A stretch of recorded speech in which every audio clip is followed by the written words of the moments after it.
All right, do you see me smiling? I have a big reason to smile today because I'm very happy, very delighted that for this episode of All Shift series, we have none other than Susan Johnson who has joined us. Susan is someone I have deep respect for, is one of the most towering leaders in the field of telecom and the technology industry. Susan, welcome, and thank you so much for joining us. Wow, with that introduction, thank you so much. Glad to be here. Look, I mean, in the All Shift series, Susan, what we have been doing is really getting perspectives and insights from leaders about the shift happening, about the changes happening, what motivates, what inspires, what are the insights that leaders take into consideration before effecting a change.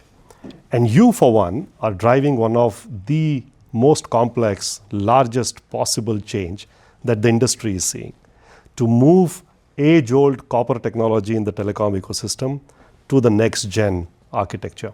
And I have tons of questions there, but I'm going to leave it open for you. What prompted it? What inspired? What were the insights that you considered? And how is it going? Yeah, great question. Thanks for that. So by way of background, obviously I am leading the Wireline transformation effort for AT&T. What does that mean? It means we are migrating customers off of age-old copper technology and moving them to our fiber and wireless technologies. Now, for those of you that have been around the industry for a while, you know that this has been tried before, and it's failed. Yeah. So we have hit the tipping point at this point, and there's a couple things that are driving that. You start with the customer. This is a technology that, depending on what parts you look at, is somewhere between 50 to 70 years old. I've been buying on a procurement role now for many years, and I've seen how other companies manage technology transitions. Mm-hmm. They set a date, they communicate with their customers, and they upgrade you to newer technology. That hasn't happened on the copper side of things. Most notably because this technology is not meeting customers' needs. You guys have been talking about AI, you've been talking about the need for faster data. Copper, 6 megabits per second at the low end, maybe you get to 50. Yeah. It is nothing compared to what you look at a fiber, delivering about a gigabit plus of speed, and it shows up in the data. Our customers are much happier with the higher end technologies.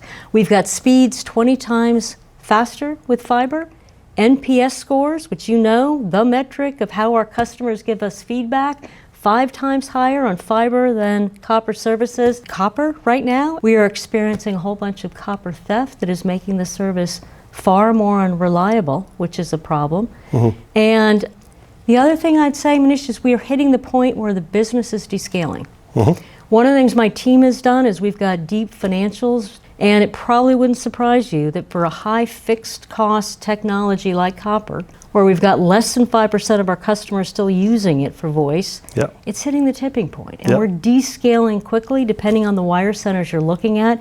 It's time to take action. And I think that the overall industry knows, for a variety of reasons, it's time to make the shift. Sounds very simple, Susan, but thank you for sharing that. But I have to, it was fascinating in your answer, the number of times you spoke about customer is not a surprise and is not funny. Clearly, customer experience, it's almost like you're changing, overhauling the entire engine of a train while the train is still moving at 60 miles an hour at least. How does all this come together? What safeguards are you taking or you drive to your teams to ensure that end of the day that, that woman sitting somewhere in one of those rural states is not impacted? Yeah, it's so true. Really important question. One of the biggest challenges I think that we've been up against is our customers, in many cases, don't understand the benefits of the newer technology, so they feel like we're taking something away from them. So we've tried to get out in front of this by making a pledge. No customer will left behind. What does that mean? No customer left without voice service, no customer left without 911 capability when you absolutely need to meet that emergency service.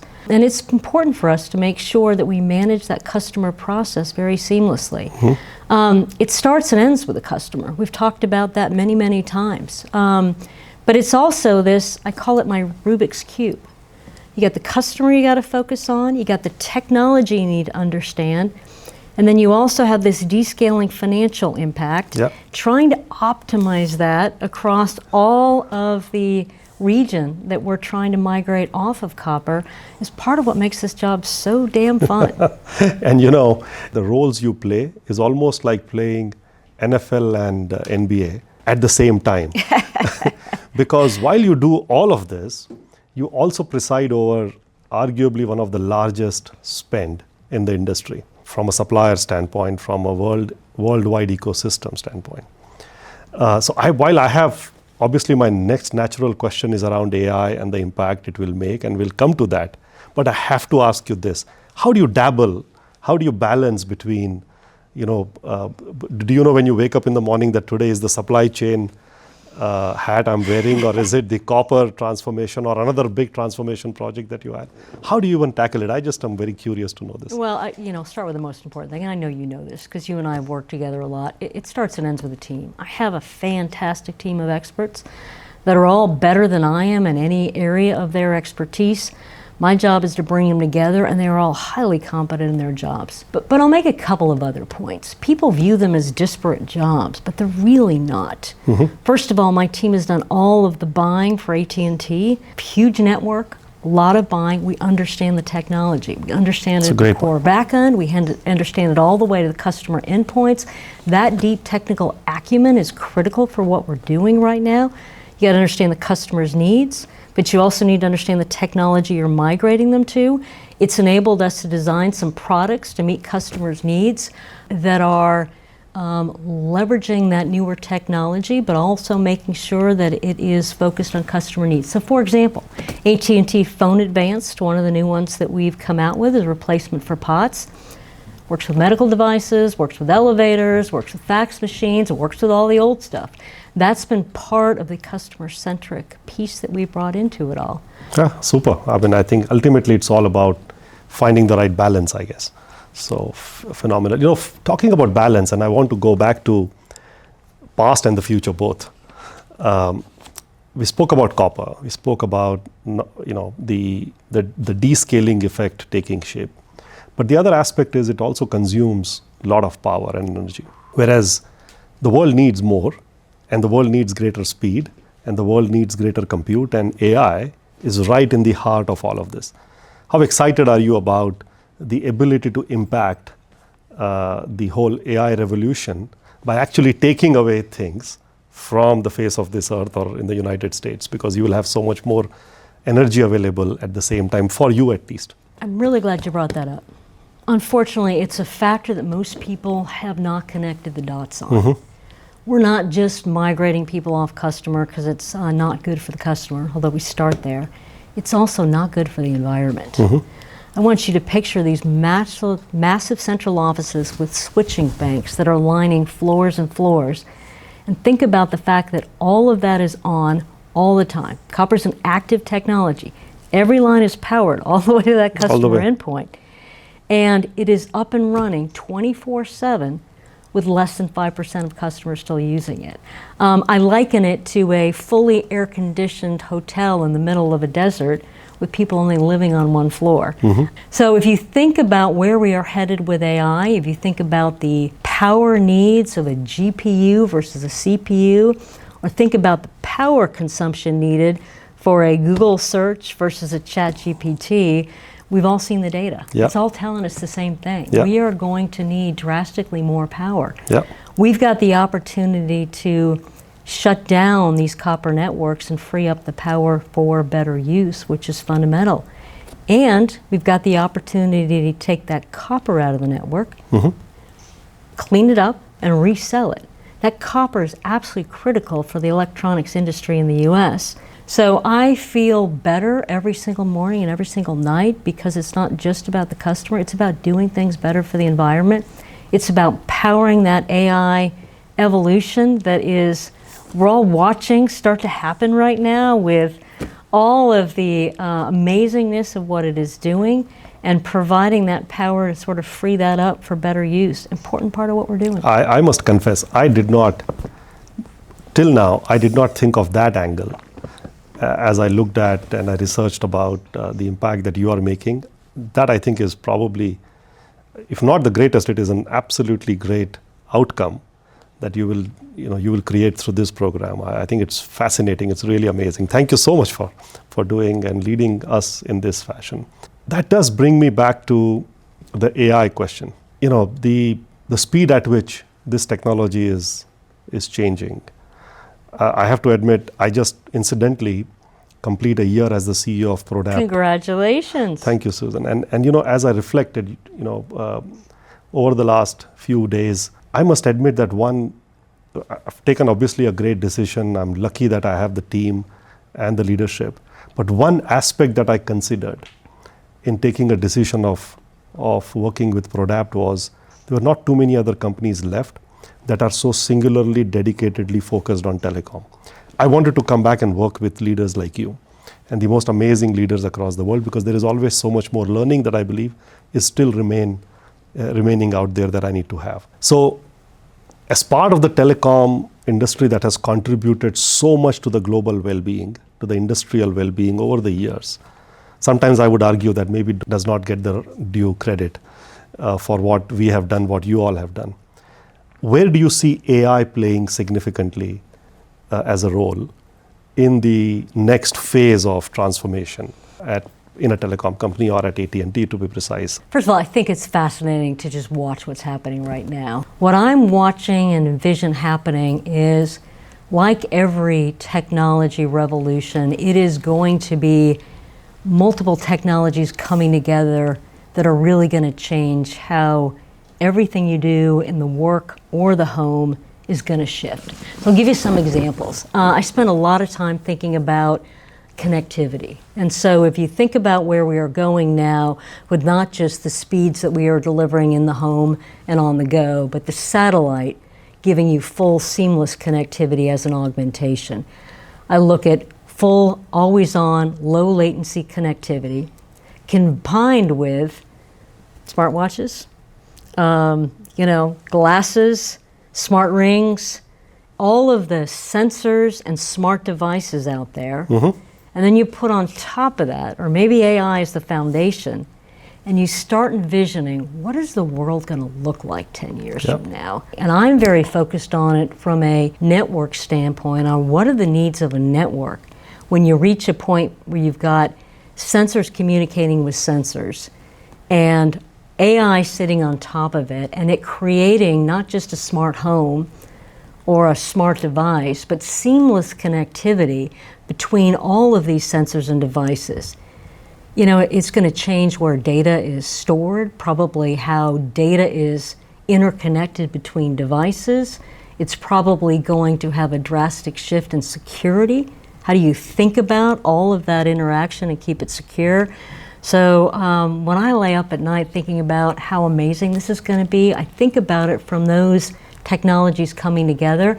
And then I envision, okay, what is life going to look like when you put all of that together with AI, making it continue to learn on its own, share data in a seamless fashion, and continue to do more in the workplace and at home. It's going to be fascinating. Fascinating. And at the same time, I always believe that a telecom company is not just a network and connectivity provider. It is a platform on which all of this global circus is happening. It can't happen without the very underlying strength that you have built, both in the wireless or the wireline or increasingly in other alternate means.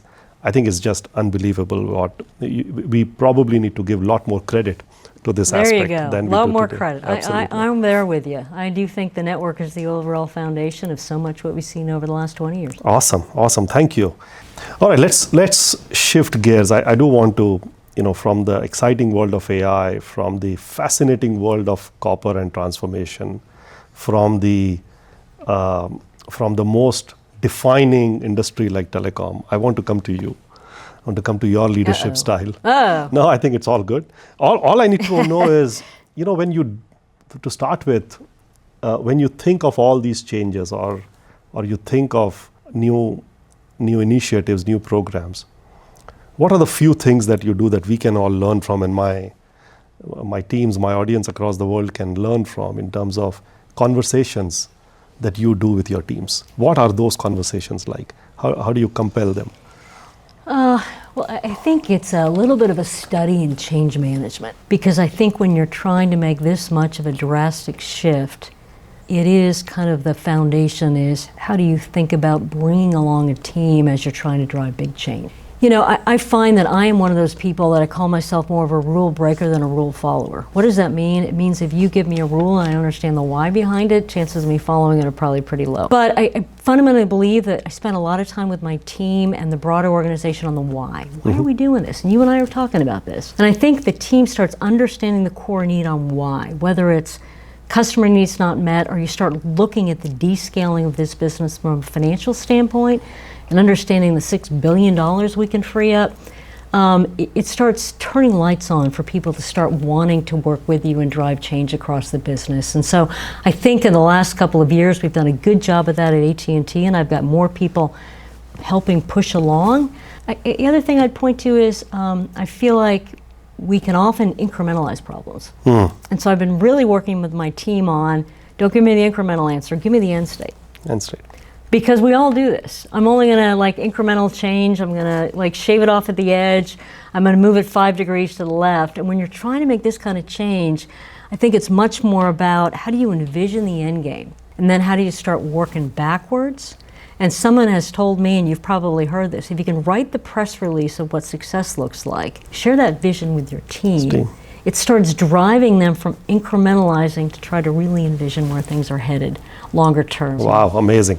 It's a great learning. You know, and I must also, I've observed you for the last 2 decades or so. I have been in some shape or form, been associated with AT&T now for over 18, 19 years. One thing that I have been fascinated by is, and you all have gone through some unbelievable changes over the last 2 decades.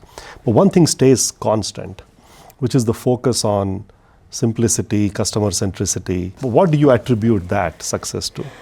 What's the role that leaders like you play in ensuring that people keep it simple and very focused on the customer as we go along? Well, Manish, I thank you for the compliment, because I do view that to be perhaps one of the highest compliments you can give the company. Are we customer-centric? And we've really been working at across the culture to have the voice of the customer in every single meeting and to really view the change lens through that voice of the customer. One of the things I think we've done recently is rolled out a AT&T customer guarantee. Yeah. If you are on one of our fiber wireless products, we are guaranteeing that level of service. And it's been a huge win for us. It's been delighting the customer when we don't meet those needs, being able to send them a text and say, hey, we saw you were out, we're crediting your bill. It is also been, I think, a good cultural reinforcement for AT&T, where we're going to put our money where our mouth is, and when we're not living up to that customer guarantee, we're going to acknowledge it with the customer, and then we're going to go back and have the discussion about what went wrong and how do we fix it. Super, awesome. On that note, I guarantee you that I'm not asking you any more tough questions that I had built. But I'm not guaranteeing that I'm not asking you any more questions, because I might have 3 last questions. All right. Think of these as rapid fire. I polled a bunch of my young colleagues, and I said, they looked up your profile, and I said, I'm meeting her and I would love for you guys to share. I would have maybe edited a couple of them, but I'm going to give you these questions and you give me surprise yours. questions, here we go. Now, the first one, of course, is I edited this because this came from somebody who is a father of 2 daughters. I am a father of, as you know, 2 daughters, 2 teenage daughters at that. As the flag bearer of women's leadership in this glorious industry, what would be your guiding thoughts to any young woman as they're thinking about the future going forward? Well, I don't know if I can take the flag bearer, but how about a flag bearer? Okay, My coaching to women consistently is be bold, find your voice, find your seat at the table, and ask for what you deserve. Whether it is negotiating in your job for pay raise, promotion, whether it is asking for additional development opportunities, whether it is having the fortitude to really set forth where you want to take your career and talk about where you aspire to be. Sometimes that comes off as threatening, but I think it's the best thing you can do. Awesome. Have that ambition and show up with that ambition. Go ladies, don't go just bold, go boldest. So I love that answer, thank you. Now not just about girls and women, but anybody. If you were to walk into a high school class today, what would you tell these teenagers? And maybe I'm just biased about my own daughters right now, but mind you, these questions are not from me. So though I'm very excited about their future. What would you tell? Because I think the world is changing very dramatically, very, very fast. A lot of parents, a lot of my colleagues are worried about what does the future behold. What would you tell the teenagers today? Well, it actually turned around. I tell both my colleagues and the teenagers, first of all, the shelf life of an education is shrinking. And so what you and I learned 30 years ago, 40, whatever the number is, its value is diminished substantially. And so we all need to be continual learners. My advice would probably be for anyone graduating or coming out of school right now, be a continual learner and embrace technology. I am learning as much from the intern class that we have at AT&T right now. They are digital savvy. They understand everything in a digital way. And so I learn as much from them, I think, as they learn from me. Different skill sets, but be a continual learner, embrace technology. Not surprised at all with that answer. I completely agree. I think it is absolutely, it's fascinating. So continuous learning and of course being digitally savvy, those two things plus boldest. So we picked up 3 so far. The last one, and maybe promise you this is the last question for today. What personal routine that you maintain, because the kind of jugglery that you do on your work day, the kind of roles you play, I'm sure it takes a toll on you. What kind of easy things that you do to just keep the balance and keep moving, and next day morning you're ready to run at 100 miles? Yeah, you hope. Well, you said it. I exercise. I'm a runner. I'm a cyclist. If I can even, when I'm traveling, get my half an hour on the treadmill, I am better all day long. Awesome. Exercise. All right, guys. So my takeaway, besides some amazing things you said in the last 3 sections, this is particularly to address the folks who shared these questions. Going backwards, stay healthy, be continuous learner, stay digitally savvy, and last but not the least, go boldest, go bold. Susan, thank you so much for this. I am absolutely thrilled. I'm excited. I think everybody's going to love listening to your phenomenal views. I really appreciate it. But thank you for having me, and it's an honor to be here. Thank you, Susan. Thank you so much.